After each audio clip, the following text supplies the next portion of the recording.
Hi guys, it's Sherry Vegas, and in this tutorial we are going to be creating this botanical themed cake stand using resin and real flowers.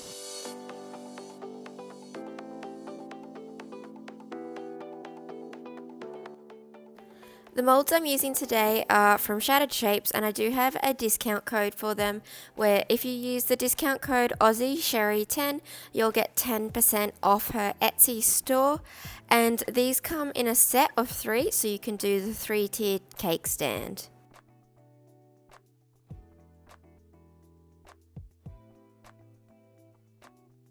I had a whole bunch of dried flowers from previous projects just piling up, and I was going to chuck them out because eventually they will start to lose their colour and fade, but I thought this project would be a perfect way to start to use them up, so that way I don't have to press new flowers or dry new flowers out for this, and I'm also not wasting the old flowers that I have collected over time. So it's a real mixture in here of like big dried pressed flowers and some smaller like straw flowers or 3D flowers. There's eucalyptus, there's snapdragons. It is a real just mixture of everything from old projects. The first thing that I am going to do is mix up my resin. So today I'm using the Crystal Cast resin, and this is from Make Art Resin, which is a brand on the Gold Coast, and I do have a discount code for them, so I'll add that in the description box below where you can get a percentage off when you buy their Make Art resin. Because this resin is a 2-to-1 ratio, I like to measure it out separately just because I can sometimes muck up the ratios. So if I need 300 mils to create my piece, I need to have 200 of one part and 100 of the other part. So I find it's just easier to measure it out separately and then pour it into a container and mix it. Now when you mix a casting resin, because we are going to be doing a little bit of a deep pour, not too deep on this, probably no more than 1 centimeter to 2 centimeters today, you just want to make sure you mix it up really carefully. And then after I've mixed that up, I am also going to split a little bit off and add a little bit of a shimmer to one part of my resin. So the majority of this resin is going to be clear, but I do want to add a little bit of sparkle into the base of this today. So I've just gotten a powder, which I guess the best way to describe it is a soft pearl. It's called, I think it's abalone shell, and that one is from Color Art Resin. With my casting resin, I just made sure I covered the bottom of my molds, the whole surface area, with the resin, just because I will be doing this in a 2-stage pour, so I want to go about halfway up and make sure the full surface is covered. And then I added in my shimmer part of my resin just to create some cool dimension and depth to this. I originally mixed up 600 mils and realized for all 3 of these I probably needed about 900 mils, so I mixed up another 300 mils and added that in. Then once I've got my shimmer resin in, I just poured this really randomly because it's just going to add a little bit of dimension to the bottom. I then added a little bit more of my clear and used my heat gun to just get rid of any bubbles. With casting resin you do not get a lot of bubbles, but you do get 1 or 2, so a heat gun is always great just to get rid of those little tiny micro bubbles. With my Pinata white alcohol ink, I dropped that all over the surface of my resin. For this, my original inspiration was a milk bath with flowers floating on top. By adding the white on top of the resin, I'm going to get a really cool sort of milky effect once I swirl it all through. You can also just use a white pigment mixed into resin, but I just wanted to see what the alcohol inks would do creating this effect. And then once I had dropped a little bit, I started to swirl it and then slowly kept adding more and more alcohol ink as I felt like it was needed, just in different areas, and being really random with how I blended this out.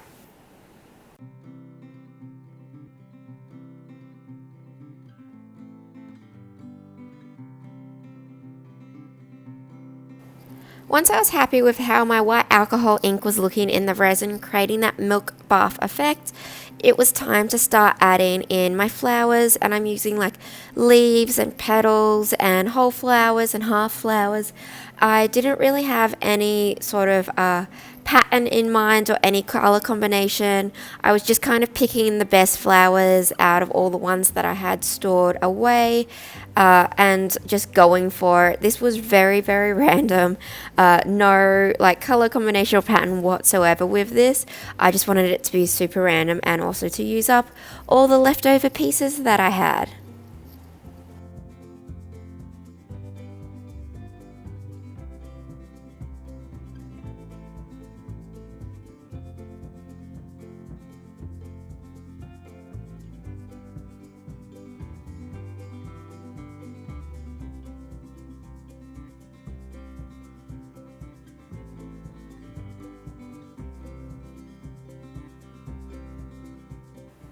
I left my first layer of resin cure, and once that had set, it was time to do my second layer.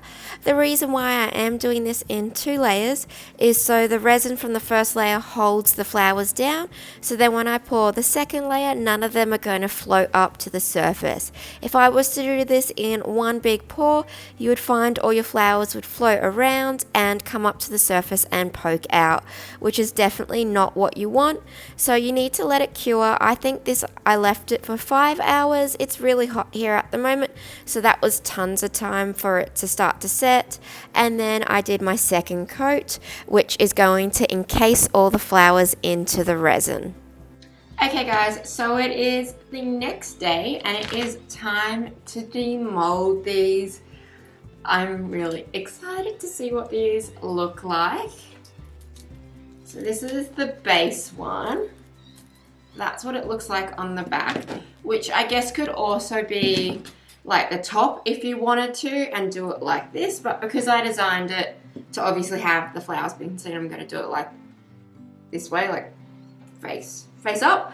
So I've got a little bit of resin, just a bit of overpour that I need to just cut off, and it's looking pretty good. There are like, I'll do like a little close up on this, like 1 or 2 little bits that are just popping out with the flowers.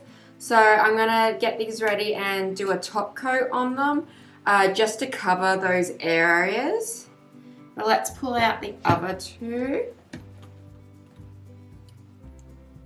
So this is the middle one, and like that's the back, which, you know what, like it is pretty cool. It's a lot more toned down. And then this is the front. And this is just going to need a little bit of sand and a slight top coat as well. And then let's look at this guy. How great are these molds? How easy was that? Ooh.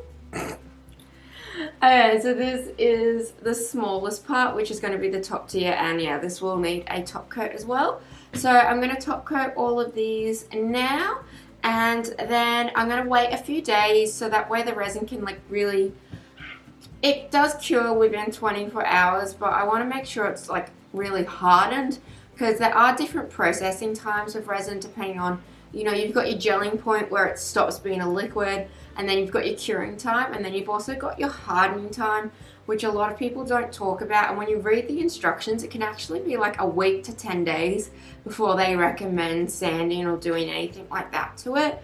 Like you don't always have to wait that long, but that's like the recommended time, like covering their bases. So I'm going to top coat it now, and then I'm going to wait a few days, and then I'm going to drill my holes in it so that way I can get it ready to do the stacking up. Okay guys, so now it is time to just sand back these little sharp edges from where the resin just overpoured on the molds. So first of all, I start off with just a rough grit.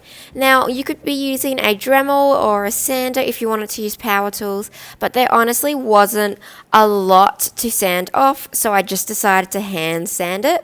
I started with a rough grit, and I think that was like a 120 grit, and then I just went and got a sanding block, which was, I think, think this sanding block was an 800 grit. So starting off with a rough grit just gets rid of all of those big bits really fast, but then you want to go back in with a smaller grit or a finer grit and just get rid of any of the rough sand marks, and that way you're going to have a really nice, smooth and clean edge without seeing any of that rough sand marks. Like, we are going to be top coating it, but you just want to make sure that you have a really good finish whenever you do any of your pieces. Because these pieces are getting a top coat, I just need to prep them before I do my final layer of resin. And the first thing that I do is just give them a spray with alcohol and wipe them down with paper towel. This will just remove any residue that you might have on them and also any dust from the sanding. Then once they are all clean, I flip them over to the bottom and I'm just going to be giving them a protective coating in latex. So if you haven't used latex before, it's really great because especially with shapes like this that aren't necessarily perfect circles, that are a bit harder to tape, latex is perfect for these funny shapes when you are top coating. So I'm just going to give that a really good thick coverage. You don't want to go too thin with your latex because then the resin will go through it and stick, so you do need to give it quite a good amount of coverage. I bought this latex off Amazon and I'll add the link below in my description box, but a really nice thick amount. It does take a little bit of time to dry, so wait for your latex to dry before you do mix up your resin, because this took about an hour to dry just because I did it so thick.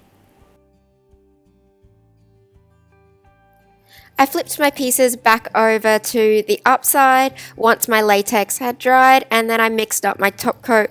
Today I am using the Make Art Resin Top Coat, and this resin has been designed just to top coat pieces. So it's super clear, glossy and really strong UV resistance rate.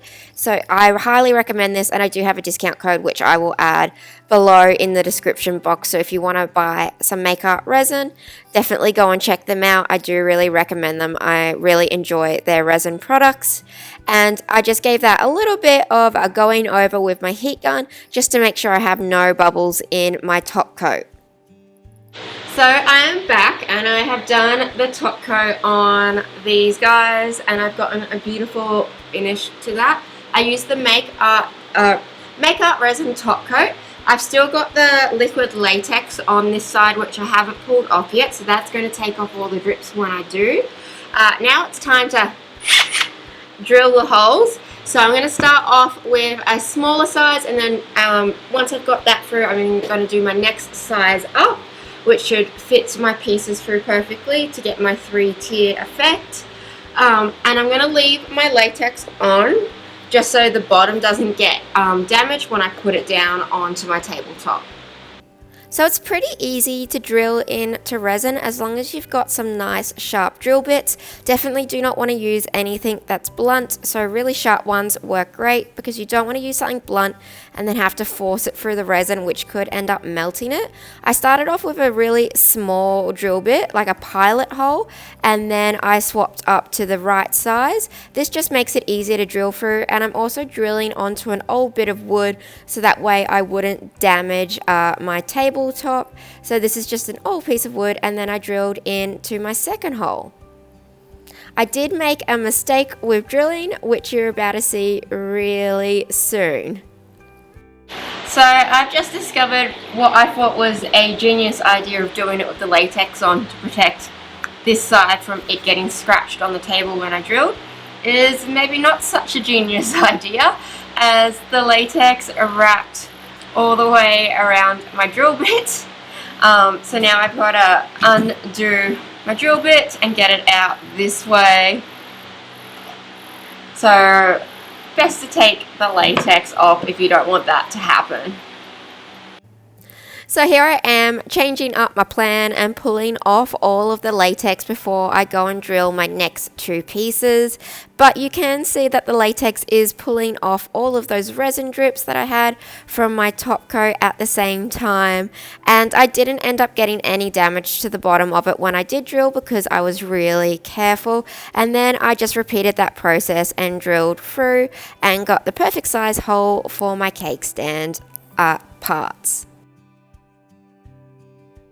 Okay guys, so now it is time to assemble it all. I've drilled the holes, a little bit of trial and error along the way, but so far it is looking pretty good. So this cake stand looks pretty simple to assemble. I haven't used this kind before, but it's got its 3 parts with sort of like soft little washers in between and just 1 bolt for obviously the bottom to hold it all into place. So I'm gonna start. So that through, I like that. And then on this side, oh, I think it's too big. No. Unless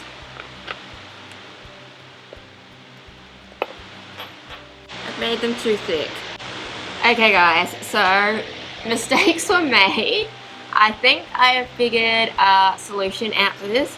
So I've just poured these too thick, and it didn't even occur to me that I needed to figure out how deep I could pour them for them to fit. So my solution is, and I'm going to have to do this in 2 stages, I've just mixed up another little tiny bit of resin, and I'm just going to pour it down the hole and basically glue it together instead of screwing it. I thought I was doing so well on this. I was really liking this and the doming. But yeah, so mistakes were made. So I recommend, if you are going to do this technique, make sure you get ones that have got more spacing in between so you can have thicker resin plates. So all I'm going to do is just drop a few drops of this resin down the center.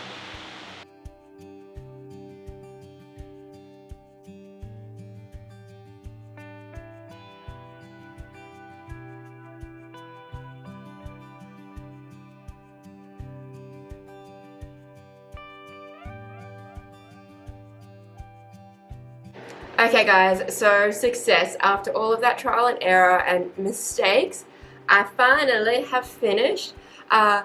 Obviously, in hindsight, I should have thought about how thick to make these so that way they could be screwed in. But the resin glue has worked really well. This seems like quite strong and sturdy. I did end up just bolting, like getting a really big drill bit and drilling it halfway through, and then sticking the screw through the bottom one, just because I know it's the one that's going to take most of the weight. But I couldn't do that on all of them, because see how like yucky it looks around the edges and all of that? It doesn't look pretty. So by just using the resin, you can't tell, and it looks really good. And I think I got it like pretty even. I feel like it's a tiny bit lopsided, which is a hard one to do, but overall it looks pretty good. I'm really happy with how this has turned out. Like, I think it's super pretty, and like a good way to use up all of my little bits that I had around that I didn't really have to go and get or press or dry all these flowers, because they were just like sitting in a box of dried flowers that I had. So it's good to always use up everything. But if I was to do this again, I'd make sure I didn't have any flowers that were too 3D. I'd probably just use pressed flowers, so that way I could keep these quite thin. But because I used like heads of flowers that were quite thick and 3D, I did have to make it quite thick, but it does look really cool now. And it's going to be perfect. I'm going to use it to put little like cupcakes on. So that's going to be perfect for that, as a little cute picnicky cupcake tray. But yeah, overall I really like it. I'm really happy with it. But there was a lot of trial and error, but I've shown you guys what not to do, so now you know what to do. If you like this video, please give it a big thumbs up. It would really mean a lot to me, especially with the amount of effort that went into making this piece. If you're new to my channel, don't forget to subscribe, as I post all new videos every single week to do with art, craft and DIY. And if you haven't already, hit the notification bell so that way you get notified every single time I post and you're not going to miss a video. And that would really help me out with the YouTube analytics. Let me know your thoughts on this piece below, and if you have any other ideas you want me to create, I'm always open to new ideas. So thank you guys so much for watching.